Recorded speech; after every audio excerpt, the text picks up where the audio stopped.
Welcome to McPlum, simple solutions served daily. First, prepare a 16 GB USB installer using Mac OS 13 Ventura or a compatible installer image.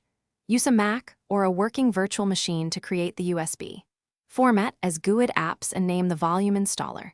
Download the latest open core release and extract it. Mount the USB EFI partition and copy the EFI folder into place. Verify the EFI contains open core, config, plist, and kexts for your hardware. Keep the USB plugged in for installation and troubleshooting steps. Next, configure OpenCore precisely to match your hardware and Mac OS version. Choose an SMBIOS such as iMac 19, 1 or Mac Pro 7, one depending on CPU and GPU. Add essential kexts like Lilu, Kext, whatever green, Kext, and Apple ALC, Kext for basic hardware support. Install a proper NVMe or SATA driver and include a matching ECP SSDT for power and sleep.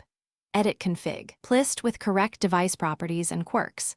Keep verbose logging enabled to diagnose Kext or ECP errors during boot. Boot the PC from the USB in UEFI mode and select the Mac OS installer entry.